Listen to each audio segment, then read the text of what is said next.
아멘. 은혜로운 찬양 감사합니다. 이 시간 담임 목사님께서 드린 예물 위에 축복 기도해 주시고 역사를 만드는 삶이라는 제목으로 하나님의 말씀 전하십니다. 우리의 짐을 날마다 지시는 주오신 하나님 아버지, 하나님의 은혜로 우리가 지난 한 주일간을 살았고 오늘 복된 주일 주님 앞에 나와 예배합니다. 하나님, 예배하는 우리의 예배를 받아 주시옵소서. 하나님, 사랑하는 성도님들이 주님께 마음을 담아 예물을 구별하여 드렸습니다. 하나님, 드려진 예물을 받아주시고 하나님 원하시는 일, 하나님의 영광을 위해 사용되게 하여 주시옵소서. 우리 가운데에 경제적인 어려움들을 염려하고 걱정하는 분들이 있을 줄 압니다. 우리 하나님께서 그들의 필요를 아시오니 때를 따라 돕는 은혜로 그 삶을 채우시고 공급하여 주시옵소서. 아들을 내어주시면서까지 우리를 사랑하신 하나님의 사랑은 지금도 변함없이 우리와 함께한다는 것을 믿게 하여 주시고, 그래서 원망하는 자가 아니라 불평하는 자가 아니라 하나님을 신뢰하고 의지함으로 하나님의 역사를 보는 주의 복된 성도들이 되도록 은혜 허락하여 주시옵소서. 이 시간 말씀을 듣습니다. 깨달음의 은혜가 있게 하여 주시옵소서. 예수님 거룩하신 이름으로 축복하며 기도드리옵나이다. 아멘. 할렐루야. 새로 시작된 한 주간 주님과 동행하시는 우리 성도님들이 되시기를 축복합니다. 올라오시면서 게시판에 보셨죠? 전도회 조직 붙었는데 뭐라고 이야기하지 마세요. 열심히 짠 거니까, 그죠? 모든 사람을 만족시킬 수 있는 제도는 교회에 없습니다. 동의하시나요? 그러니까 우리 전도회가 작으면 열심히 일하라고 우리를 좀 적게 주셨나 보다 이렇게 생각하시고, 많으면 올해는 좀 덜 해도 되나? 그건 아니고요. 그런 마음으로, 그러니 사무실에 자꾸 전화하셔가지고 누가 짰냐고, 제가 짰어요. 제가. 묻지 말고 제가 짰으니까 전화하시지 마세요. 아셨죠? 그냥 열심히 봉사하면 복이 될 줄로 믿습니다. 오늘 저희가 성찬을 봤는데요, 여러분, 성찬은 보이는 말씀입니다. 무슨 말씀이라고요? 보이는 말씀, 그죠? 목사의 설교는 들리는 말씀입니다. 목사의 설교가 보이진 않잖아요. 하나님 우리에게 제정하신 이 보이는 말씀은 세례와 성찬, 딱 두 가지뿐입니다. 그러니 오늘 우리는 1년에 몇 번 하는 성찬을 봤는데 말씀이 눈으로 보이는 거예요. 말씀이 눈에 보이며 그 말씀이 우리를 향하여 다가오는 겁니다. 뭐라고요? 내가 너를 이렇게 사랑한다고. 내가 너희를 이렇게 사랑하여 포기할 수 없어 내 아들을 너희를 위해 주었다고 하나님 말씀하시고, 우리 주님은 내가 너를 위해 몸버려 피 흘려 내 몸을 찢고 내 피를 흘려 너희를 구원했고 내가 너희를 이렇게 사랑한다고 말씀하시는 보이는 말씀입니다. 우리가 성찬을 받을 때 하나님의 그 놀라운 은혜가 우리의 눈으로 보이고 우리의 삶으로 느껴짐으로 정말 풍성한 은혜가 있는 성찬이 되기를 축복합니다. 오늘 우리는 에베소서 5장 15절, 16절, 17절을 읽었습니다. 15절에 보면 같이 한번 읽어볼까요? 같이 읽습니다. 시작. 그런즉 너희가 어떻게 행할지를 자세히 주의하여 지혜 없는 자같이 하지 말고 오직 지혜 있는 자같이 하여. 아멘. 지혜 없는 자같이 하지 마시고 지혜 있는 자같이 하라고 말합니다. 그래서 17절에는 어리석은 자가 되지 말고, 여러분, 지혜가 없는 사람이 어리석은 사람이죠. 지혜가 없어서 어리석은 사람이 되면 그 삶은 망합니다. 엉뚱하고 허망한 삶을 살 수밖에 없습니다. 얼마 전에 혹시 그런 뉴스를 보셨습니까? 서해안에 오랜만에 어떤 사람이 차 타고 놀러 갔다가 회 한 사람 먹다가 차가 물에 잠기는 사건이 있었습니다. 무슨 일인지 아시겠어요? 서해안이 이제 민물과 썰물이 있잖아요. 그러니까 썰물 때 차를 가지고 어디 갔던 것 같아요. 그리고 주차를 딱 했습니다. 사이드도 땡기고, 그리고 멋지게 여기까지 왔으니까 회 한 접시 먹어야지 횟집에 갔는데, 문제는 이 밀물대가 된 거예요. 근데 이 사람이 차에 번호라도 남겨놨으면 사람들이 전화를 했을 텐데 차에 번호도 없어서 시간이 갈수록 차가 물에 다 잠겨서 나중에 이 레카차를 불러서 이렇게 끄집어냈더라고요. 물론 사람을 타고 있지 않아서 인명피해는 없지만, 여러분, 그것만큼 비싼 회가 있을까요? 저 SUV 좋은 차던데 서해안에 가서 사람이 지혜가 없으니까 지금이 자기가 썰물 때여서 들어갔다는 걸 알지 못하고 들어갔다가 거기다 사이드 딱 당기고 회 한 접시 먹고 차는 물에 잠겨서 이제 뭐 침수차도 이 침수차 정도가 아니잖아요. 바닷물에 빠진 차니까 폐차시켜야죠. 지혜가 없으니 그렇게 삶이 엉망이 되는 겁니다. 사도는 우리에게 그런 이야기 하고 있습니다. 여러분, 지혜 없는 자 되시면 안 된다는 것입니다. 어리석은 자가 되면 안 되는 것입니다. 어리석은 자가 되면 우리의 삶은 정말 실패하는 인생일 수밖에 없는 것이죠. 그래서 사도는 우리에게 지혜 있는 자가 되라고 말하고 있습니다. 지혜 있는 성도님들이 되시기를 축복합니다. 여러분, 지혜 있는 성도는 어떻게 살겠습니까? 15절에 보면 너희가 어떻게 행할지를 자세히 주의한다는 것입니다. 어떻게 행해야 되는지를 아주 신중하게 주의 깊게 생각한다는 거예요. 어떻게 행할지를 자세히 주의해야만 어리석은 길을 가지 않는 것이죠. 조심성이 없으면 우리는 많이 넘어지거나 실패하잖아요. 돌다리도 두들겨 보고 건너라고. 우리가 개천을 건널 때 돌다리가 있으면 어떻게 건넙니까? 밟아보고 건너야 돼요. 돌이니까 흔들리지 않겠지 하고 발을 내딛었다가 물에 빠지는 일들이 발생하는 것처럼, 그러므로 저와 여러분이 이 땅을 살아갈 때에 그냥 되는 대로 살면 안 되는 것입니다. 되는 대로 살면 대부분 지혜 없는 자와 어리석은 자처럼 살 수밖에 없습니다. 그래서 사도는 우리에게 어떻게 행할지를 자세하게 주의하여 살피라는 것입니다. 그리고 자세하고 주의 있게 살펴 행해야 그게 지혜로운 삶이 되는 것입니다. 사랑하는 성도 여러분, 그러면서 사도가 우리에게 주고 있는 권면은 이거예요. 16절에 세월을 아끼라 때가 악하다. 지혜로운 성도는 세월을 아낄 줄 아는 사람입니다. 여러분, 여기서 세월을 아낀다는 말은 영어 성경은 기회를 산다 이렇게 번역하더라고요. 기회를 사라, 기회를 만들라 이렇게 번역하는데 헬라어 원문은 또 이렇게 이해할 수도 있습니다. 너희의 시간을 구원하라. 뭘 구원하라고요? 너희의 시간을 구원하라는 것입니다. 그게 무슨 의미이겠습니까? 여러분, 우리가 죄와 사망으로부터 예수님의 십자가의 죽으심으로 말미암아 구원을 받았잖아요. 그죠? 그것처럼 우리의 시간이 그냥 가만히 내버려 두면 죽은 자처럼, 사망한 자처럼 시간이 흘러가서 아무 의미 없는 시간이 된다는 것입니다. 그래서 우리는 우리의 시간에 의미를 부여할 수 있어야 한다는 것이죠. 저와 여러분의 시간이 아무 의미 없이 그냥 흘러가는 킬링타임이라 그러나요? 그렇게 우리의 시간이 죽지 않도록 세월을 아껴야 한다는 것입니다. 물론 쉼이 필요합니다. 저 여러분 보고 쉬지 말라는 이야기가 아니에요. 하지만 쉬는 이유가 뭡니까? 왜 쉬죠? 열심히 일하려고 쉬는 거예요. 세상 사람들은 물론 잘 쉬기 위하여 열심히 일해요. 쉬는 게 목적이에요. 근데 성도는 그거 아니에요. 성도는 하나님이 부르신 그 부르심에 합당한 일을 하기 위해서 쉼이 필요한 거예요. 그런데 우리가 쉼만 하고 있으면 뭐예요? 시간이 허비되는 거죠. 시간이 낭비되는 것입니다. 매일 누워서 쉬기만 하면 안 되잖아요. 요즘에 중고등학생을 둔 부모님들은 속에 천불나지 않습니까? 어릴 때야 애들이 돌만데도 스마트폰하고 한 4살쯤 돼서 애가 스마트폰하고 만지면 와, 우리 아이 천재인 줄 안다고. 그죠? 그런데 걔가 그 짓을 중학생이 돼도 하고 고등학생이 돼도 하면 어떻습니까? 속 터지죠. 그래, 속 터진대잖아요. 저희 집도 맨날 속 터지는 것 같습니다. 학교 갔다 오면 1시간 있으면 나갈 텐데 내복을 갈아입더니 소파에 딱 누워서 스마트폰을 하면서 학교 가서 공부를 했으니 쉬어야 된대나 이러면서 이제 그러게 있는 것이죠. 늘어지게 누워서 시간도 안 보는 것 같아요. 여러분, 어릴 때는 애가 핸드폰을 보고 괜찮아요. 어리니까. 근데 크면 그러면 안 되잖아요.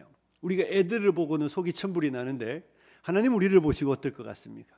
우리도 계속 그러고 있으면 필요하지도 않은 뉴스를 보고 필요하지도 않은 이야기들을 알려고 애쓰고 필요하지도 않은 정보를 찾으려고 알아봐야 다 피곤하더라고요. 그죠? 그런데도 우리조차도 시간을 혹시 물 쓰듯이 막 쓰고 있지 않은지 주의해야 합니다. 우리의 시간이 줄줄 새고 있기 때문에 사도는 우리에게 세월을 아끼라고 말하는 겁니다. 우리에게도 적용되는 이야기입니다. 우리 아이들에게만 적용하시지 말고 우리에게도 적용해야 될 줄로 믿습니다. 왜 그렇습니까? 때가 악하기 때문이에요. 여러분, 이 악한 때라는 것은 무엇일까요? 이 시간이 악한 겁니까? 그런 거 아니에요. 이 때가 악하다는 말은 에베소서 2장 2절을 한번 띄워주시면 우리 함께 읽어보겠습니다. 에베소서 2장 2절 함께 읽습니다. 시작.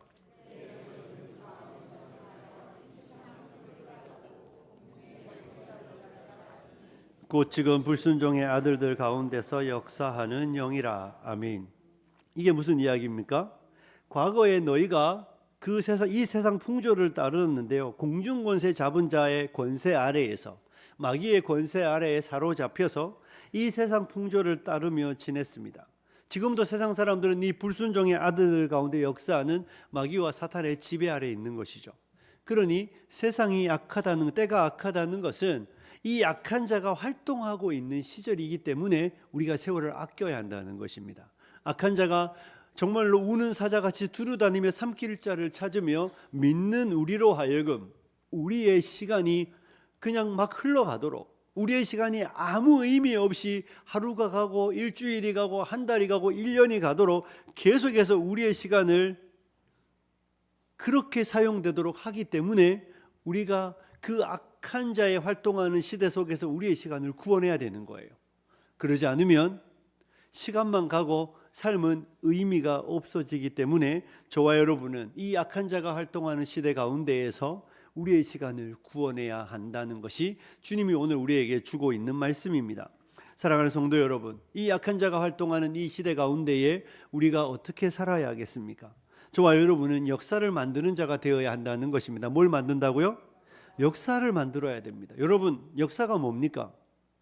어제, 오늘, 내일, 어제 아침에 일어나서 세수하고 밥 먹고 화장실 가서 볼일 보고 그냥 매일매일 똑같은 삶의 반복을 역사라고 말하지 않아요. 소위 헬라인들은 카이로스의 시간과 크로노스의 시간을 나눴는데 어려운 이야기, 시간이에요, 둘 다. 근데 그냥 매일 흘러가는 시간, 그냥 그걸 시간이 그 카이로스의 시간인데 거기에 의미가 부여되어야 되는 거예요. 역사는 뭡니까? 의미가 있어야 역사가 되는 거잖아요.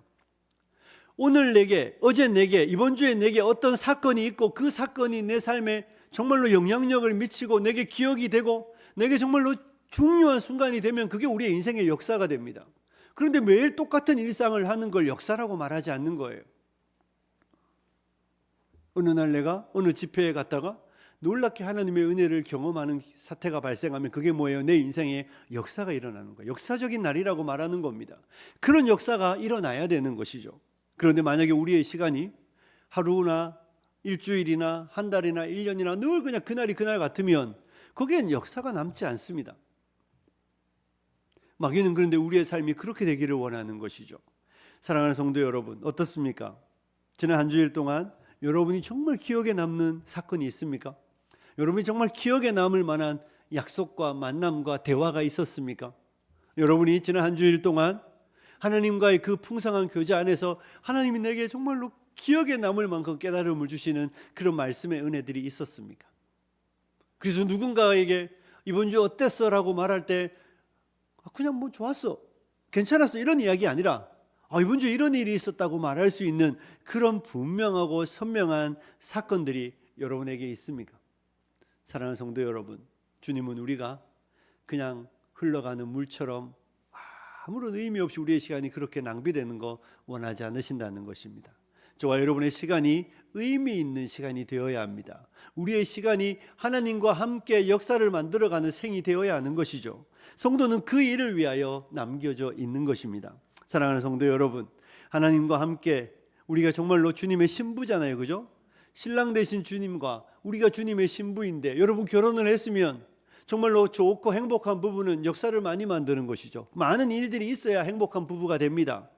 그런데 결혼을 했는데 이게 결혼을 한 건지 안 한 건지, 결혼을 하고 나서도 별다른 일도 없이 그냥 하루가 그날이 그날 같이 살아가면 재미없잖아요. 그게 무슨 행복한 부부이겠습니까? 역사가 만들어져야 되고 다양한 일들이 발생해야 우리의 삶은, 이 결혼 생활은 행복해지죠. 더 나아집니다. 물론 안 좋은 건 만들지 않으셔야 됩니다. 저희 아내는 맨날 안 좋은 것만 기억하더라고요. 흑역사라고 그러잖아요. 그래서 집에 손님을 웬만하면 초대하지 않습니다. 왜냐하면 저의 민낯이 드러날까 봐. 근데 여러분, 중요한 건 뭐예요? 역사가 만들어져야 돼요. 좋은 이야기들, 좋은 일들. 하나님과 우리가 함께 손잡고, 하나님과 내가, 예수님과 내가 손잡고 걸어가는 이 길에서 주님이 우리의 인생에 아무 의미 없이 흘러가는 걸 원하시겠습니까? 이렇게 비싼 대가를 지불하고 우리를 사셨는데, 이렇게 엄청난 대가를 지불하고 우리를 구원하셨는데, 여러분 싱크대 밑에 갔더니 다이소에서 산 물건이 어느 날 나올 때 이게 여기 있었네, 이런 거 많이 보잖아요. 그런 것처럼 하찮은 물건이 아니잖아요. 여러분이 얼마나 소중합니까? 여러분의 가치는 이 성찬에 다 드러납니다. 믿으십니까? 여러분이 얼마나 소중한 사람인지는 성찬을 받으면 알 수 있습니다. 내가 하나님의 아들보다 더 귀한 존재라는 것입니다. 하나님이 자기 아들을 내어주시면서까지 내가 얼마나 소중한 존재인지를 가르쳐 주는 거예요. 그런 가치 있는 인생이 저기 싱크대 밑에 옷장에 정말로 언제 샀는지도 모르게 처박혀 있다가 어느 날 이게 여기 있었네 하고 버려지는 그런 인생이면 안 되는 것이죠.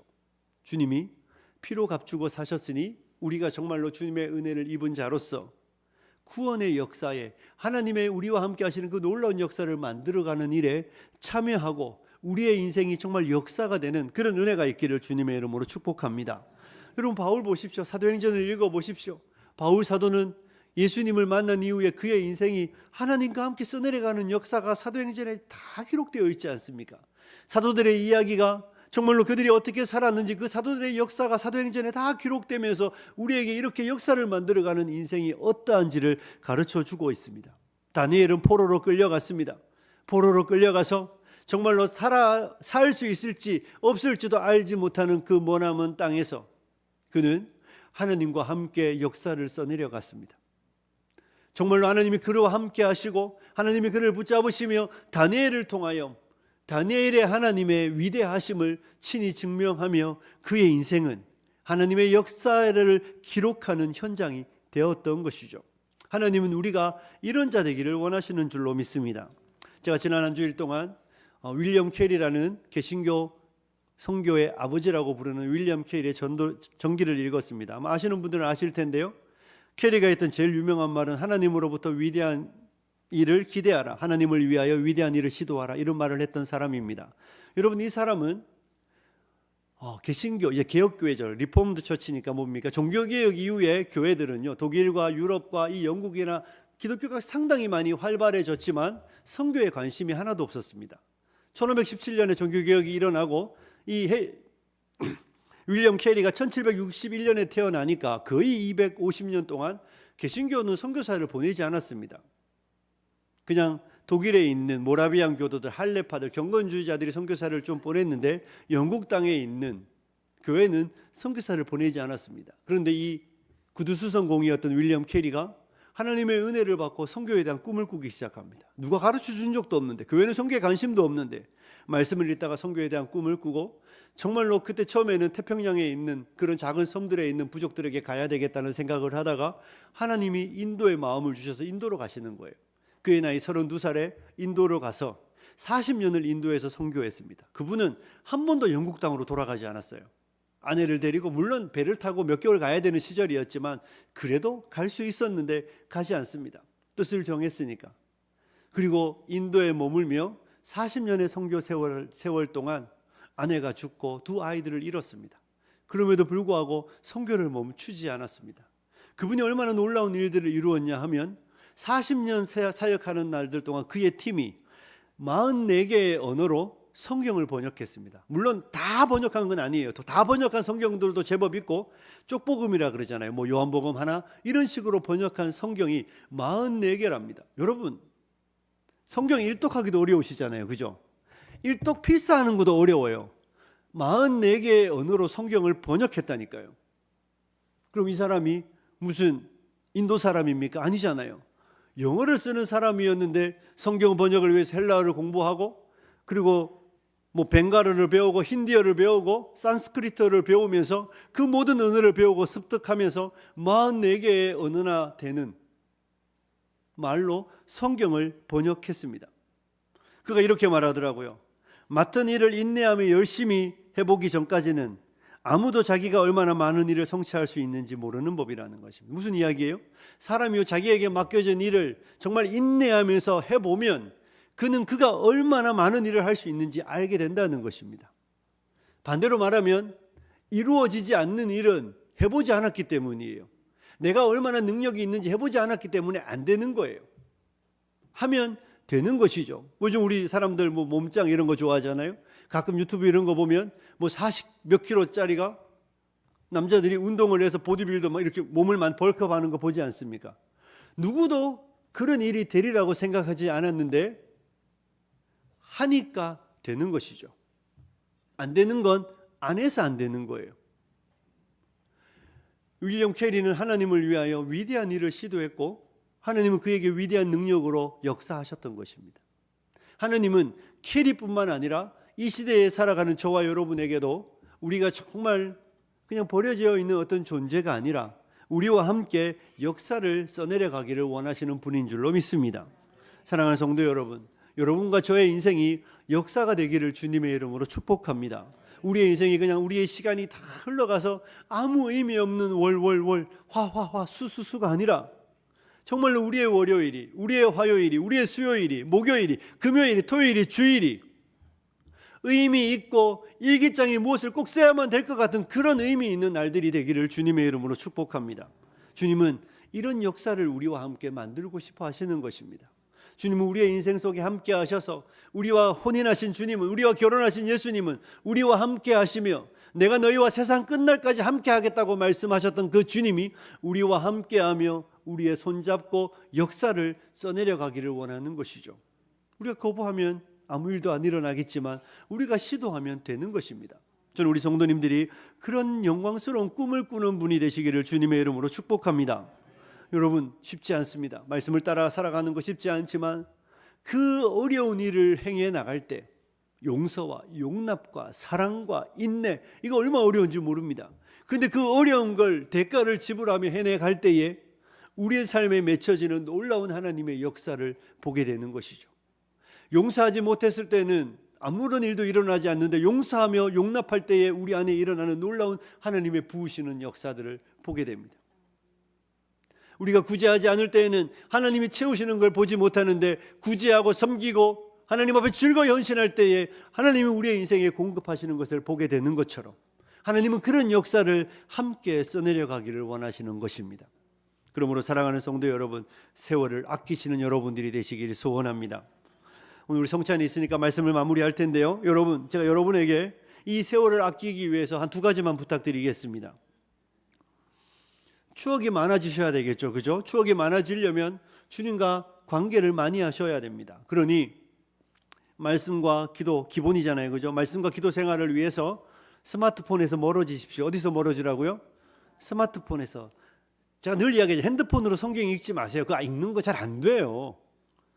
종이책 교회에다 제발 놓고 가시지 마시고 어디 찾으라 그랬더니 찾지도 못하시는 그런 슬픈 일들을 하시지 마시고 종이책 좀 찾으셔서 성경을 읽을 때 스마트폰을 좀 끄시고 기도하실 때 끄세요. 여러분이 전화 안 받는다고 우리 중에 뭐 전화 안 받았다고 1억씩 손해볼 사람 아무도 없으시잖아요.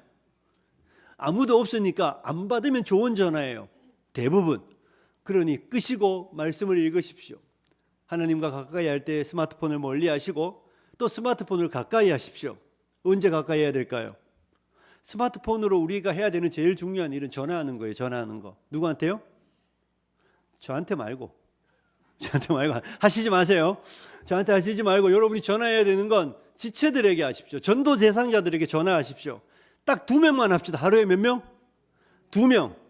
몇 명이요? 2명만 좀 전화하세요. 여러분 2명만 전화해 보시면 여러분 이게 참 신기합니다. 내가 어느 날 누가 생각나서 전화하면 그분이 깜짝 놀래요. 목사님 어떻게 알고 전화했냐고. 뭘 알아? 그냥 전화한 거지, 생각나서. 그런데 놀라운 건요, 진짜 그 사람이 이야기를 하고 싶었어요. 그 사람이 목회자로부터 위로도 받고 싶었고 때로는 목사님에게 고민도 있었고 자기가 삶에 너무 절망 가운데 있는데 누군가의 도움이 필요했는데 그때 전화해요. 이게 뭐예요? 성령의 감동이에요. 그러니까 여러분이 핸드폰 들고 맨날 이 쓸데없는 SNS 보면 자괴감만 들어요. 슬퍼져요. 누구는 베트남도 갔는데 우리 남편 놈은 뭐하냐고. 그거 몇 년 모아 간 건데 그런 것만 올라오니까 뭐 우리 집은 아무것도 안 하는 것 같은 그런 거 보지 말고 핸드폰 들으면 꼭 2분만 전화하세요. 2분만 전화하면 깊어집니다. 교제가 깊어지고 서로의 애정이 깊어지고 기도 제목이 많아져요. 일주일에 2명씩 주일 빼고 6명만 전화해도 12명의 기도 제목이 생기잖아요. 한 명당 2분만 해도 24분은 기도하셔야 합니다. 1분을 해도 12분이에요. 그래야 우리의 기도의 지경이 넓혀지죠. 그러니까 여러분 제발 전화해서 뒷담화 하시지 마시라고요. 꼭 전화해서 궁금하지도 않은데 들었어? 막 이러면서 목사님 이야기 들었냐? 듣긴 뭘 들어요. 그런 거는 혼자 좀 꾹 담으시면 되는데 꼭 그런 이야기 하려고 전화해서 아니야 못 들어서 그럼 됐어. 이게 뭐예요? 그러면 궁금하잖아요. 그럼 이게 뭐 발 없는 말이 천리가 안다고 교회에서 목사님에 대한 이야기 이상한 이야기가 쫙 퍼져서 여러분 그런 뒷담화하라고 전화하는 거 아닙니다. 전화는 지체의 안부를 묻고, 전화했더니 사람이 어쩐 일이야? 왜? 이러면 평소에 전화 얼마나 안 했으면 꼭 필요할 때만 전화했으니까 그런 거 하잖아요. 그런 거 묻지 않는 관계가 돼야 돼요. 그러니 여러분 꼭 2명만, 몇 명? 2명만 좀 전화하세요. 핸드폰으로 유튜브 보지 마시고 드라마 보시지 마시고 2명만 전화해서 안부를 물으시고 기도 제목을 물으시고 또 여러분이 받고 있는 은혜들을 나누시면 그게 전도예요. 그게 성도의 교제예요. 그러니 저와 여러분이 이제 말씀을 마치면서 스마트폰을 멀리 하시고 또 스마트폰을 가까이 하십시오. 하나님을 가까이 할 때는 스마트폰을 멀리 하시고 하나님이 주신 이웃을 가까이 할 때는 스마트폰을 가까이 하셔서 꼭 하루에 2명만 좀 신방하십시오. 전도 대상자에게 꼬박꼬박 전화하시고 우리의 지체들에게 전화해서 안부를 물어주시는, 그래서 우리의 교제가 더 풍성해지고 우리가 정말로 험담으로 오가는 대화가 아니라 하나님이 우리를 얼마나 사랑하시는지를 서로 나누는 그런 풍성한 대화가 있는 우리 성도님들이 되셔서 세월이 낭비되지 않고 이 약한 자가 다스리는 시대 속에서 성도의 삶을 살아내심으로 하나님의 영광을 나타내시는 우리 성도님들이 되시길 주님의 이름으로 축복합니다. 자, 우리 이제 성찬식을 할 텐데요. 찬송가 144장 1절과 2절을 부르겠습니다.